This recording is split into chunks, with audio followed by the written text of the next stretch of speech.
दोस्तों नमस्ते, प्रणाम, हर हर महादेव। आशा करते हैं आप सभी अच्छे होंगे। और जैसा कि एक दो दिन से घटना जो चल रही है जंतर मंतर पे, तो खैर हम लोग तो वीडियो थोड़ा कॉमेडी वगैरह बनाते हैं, लेकिन बार बार न्यूज़ और वीडियो जब फेसबुक पे स्क्रॉल करने पे आता है तो देख देख करके कहीं ना कहीं अंदर से आत्मा झकझोरने लगती है कि कुछ न कुछ हमें भी बोलना चाहिए इस विषय पे। सबसे पहले तो देखिए, जो घटना हुई है ये बहुत ही निंदनीय घटना है, और इस घटना की जितनी निंदा की जाए वो कम है।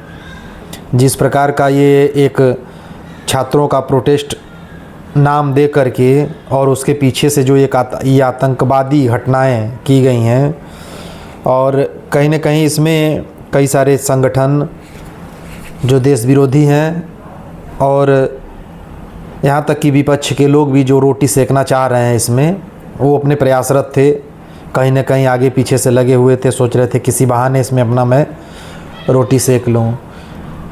लेकिन जो बात मैं कहने जा रहा हूँ, चूँकि मैं भी जब से मैंने होश संभाला है अपना, तब से भारतीय जनता पार्टी को ही मैंने वोट दिया है, और हमेशा से यही जाना कि भारतीय जनता पार्टी ही अच्छी है, और अच्छी है भी, इसमें कोई दो राय नहीं है। देश के प्रति और राष्ट्र के प्रति अभी उनको सर्टिफिकेट देने की कोई ज़रूरत नहीं है। लेकिन मैं मोदी जी से ये पूछना चाहता हूँ कि जब आपने पहली बार प्रधानमंत्री का चुनाव आपने लड़ा था, जब आपके नाम का पूरा चारों तरफ वो हुआ कि अब मोदी जी प्रधानमंत्री बनेंगे, तो आपका भाषण हम लोग सुनते थे हर जगह। हमेशा यही भाषण में आप कहते थे कि जब हम आएंगे तो ये सारे घोटालेबाज, ये चोर सब जेल में होंगे। आज ये जो काकरोच पार्टी उत्पन्न हुई है और इतने सारे काकरोच इकट्ठा हुए हैं, इसका सिर्फ कारण आप हैं मोदी जी। मैं इसे इतना हिम्मत से इसलिए कह रहा हूँ कि अगर जो बड़े बड़े काकरोच, जो पुराने काकरोच हैं, उन पे कार्रवाई की गई होती तो इतने सारे काकरोच पैदा नहीं होते।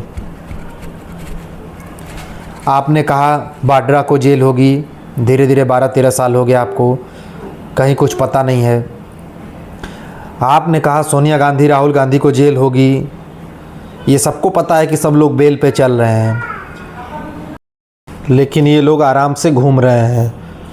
और आप जिसको समझ रहे हैं कि अगर राहुल गांधी को जेल हो जाएगी तो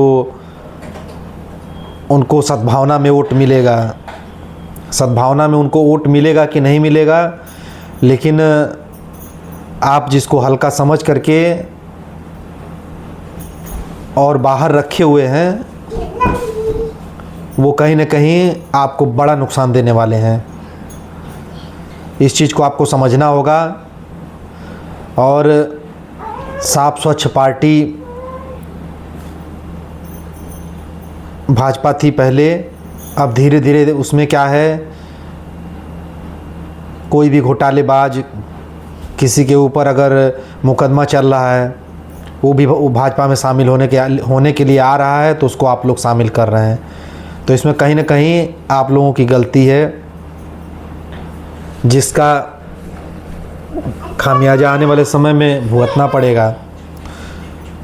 और ऐसे ही छोटी छोटी गलतियां पहले अन्य पार्टियां की हैं, कांग्रेस किया है, जिसकी वजह से आज ख़त्म हो गया है।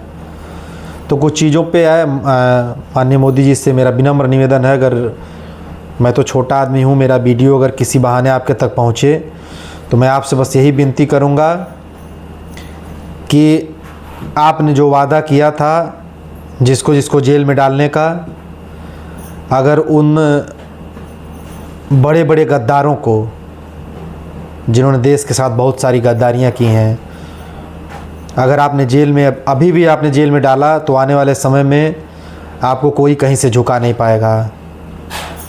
ये सबको पता है कि आपने देश के लिए बहुत काम किया है, और हमारा देश आज कहाँ है इसको किसी को बताने की ज़रूरत नहीं है। ये काकरोच लोग डिफेंड नहीं करेंगे कि हमारा देश कहाँ पे है। इनके बताने से हम मानने वाले नहीं हैं कि ये कहेंगे कि क्या देश में हो रहा है, क्योंकि हम लोग ज़मीन पे देख रहे हैं हर चीज़, कि देश में क्या हो रहा है। लेकिन कहीं ना कहीं ये जो आप काकरोचों को पाल रहे हैं, बड़े बड़े काकरोचों को, चाहे जिस बहाने पाल रहे हैं, वो कहीं ना कहीं जब ज़्यादा काकरोच इकट्ठा होंगे तो फिर आपके लिए घातक होंगे और कहीं ना कहीं आपको बड़ा नुकसान करेंगे। क्योंकि समाज में अभी तो ये एक तरह से कहा जाए तो बहुत बड़ा आंदोलन नहीं है, क्योंकि इसके पीछे जो फंडिंग हो रही हैं और उनका मुख्य जो उद्देश्य है, उनका मुख्य उद्देश्य है बीजेपी को किसी तरह से हटाना है, भाजपा को केंद्र से हटाना है, मोदी जी को हटाना है। मेन उनका मकसद यही चल रहा है। और अगर समय रहते इस पे सोचा नहीं गया, विचार नहीं किया गया, ये सबके लिए, शासन प्रशासन और भाजपा के नेताओं के लिए भी और प्रधानमंत्री जी के लिए भी, सबके लिए सोचने का विषय है कि अगर इनको हटाया नहीं गया, इनके बारे में सोचा नहीं गया, तो आने वाले समय में ये ऐसे अभी छात्रों को बरगला रहे हैं, पहले किसानों को बरगलाए और धीरे धीरे महिलाओं को बरगलाएंगे और ऐसे तमाम जगह पे बड़े बड़े ऐसे इस प्रकार के जो घटनाएं करेंगे जिससे आप को संभालना थोड़ा कठिन हो जाएगा। क्योंकि कहीं ना कहीं इसके पीछे कई राजनीतिक पार्टियां भी फंडिंग कर रही हैं। अगर फंडिंग नहीं भी कर रही हो तो सहयोग कर रही हैं पीछे से, कहीं ना कहीं सपोर्ट में खड़े हैं, तो आप मंच पे भी देख सकते हैं। और अगर डायरेक्ट पूछा जाए उन नेताओं से, मैं मानता हूं कि वहाँ पे छात्र गए थे धरना देने के लिए, प्रदर्शन करने के लिए वहाँ पे छात्र गए थे, नीट के छात्र थे सब। लेकिन वहाँ पे अल्लाह अकबर या जो ये अल्लाह ही होगा, अल्लाह ही अल्लाह होगा, ये सब का नारा क्या ये नीट के छात्रों के लिए था क्या? ब्राह्मणवाद मुर्दाबाद नीट के छात्रों के लिए था ये नीट का एग्ज़ाम इससे सही होगा? भारत माँ के टुकड़े होंगे, संसद भवन को फूंक देंगे, मोदी को मार देंगे, क्या इसी से शिक्षा नीति बदलेगी? क्या इसी से समाज में कुछ सुधार आएगा? नहीं, इसको समझने की ज़रूरत है।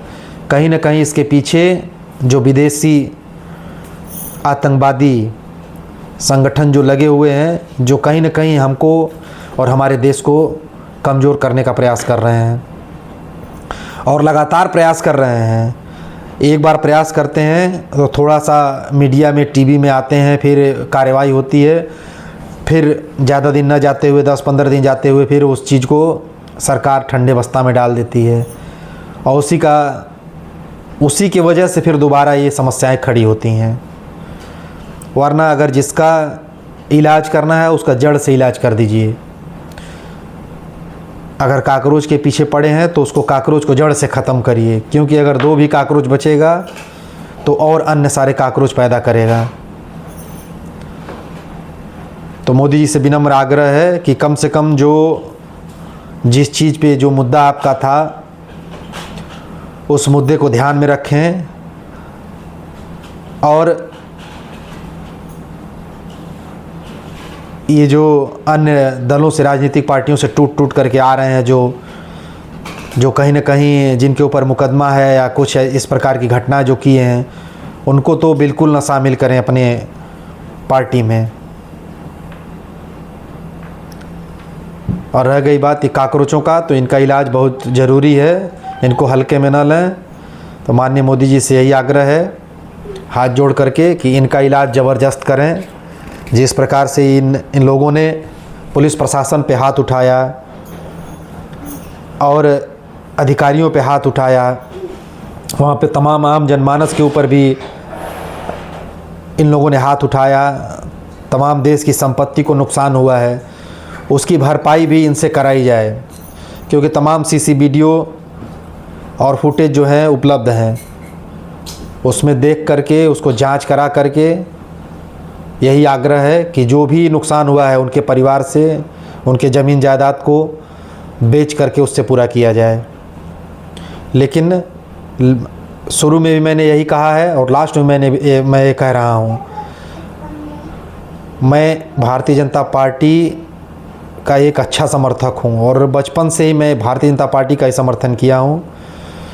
तो जो भी देश विरोधी लोग हैं जो शामिल हैं उनका इलाज तत्काल करें माननीय मोदी जी, अन्यथा इनको जितना पालेंगे ये समझिए आपको डंसने के लिए 24 घंटा तैयार हैं।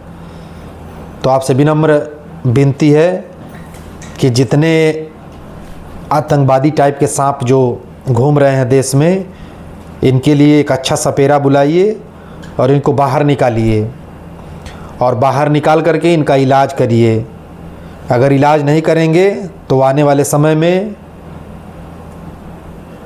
देश में बहुत बड़ा धर्म संकट और बहुत बड़ा संकट उत्पन्न हो जाएगा, जिसको संभालना किसी के बस की बात नहीं होगी। अब इससे ज़्यादा नहीं कुछ कहना है।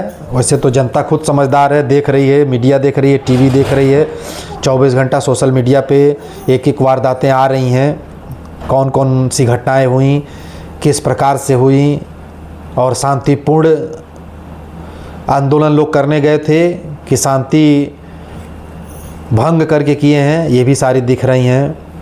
पत्थरबाजी हुई, पत्थर किस लिए गया था, डंडा किस लिए गया था, पहले से तैयारियां किस लिए हुई थी, ये आम जनता सब कुछ समझ रही है। अब इसको सरकार को भी समझना चाहिए और इसका इलाज करना चाहिए। बस और कुछ नहीं कहना है मोदी जी, बस इतना ही, इससे ज़्यादा अब कुछ हमें नहीं कहना है। नमस्ते, प्रणाम, हर हर महादेव। और आप सभी को अगर वीडियो अच्छा लगे, मेरी बात अगर अच्छी लगे तो इस वीडियो को एक शेयर ज़रूर करिएगा। मैं चाहता हूं कि हमारी वीडियो ये मोदी जी तक पहुंचे और ये केवल आप लोगों के प्रयास से ही संभव होगा।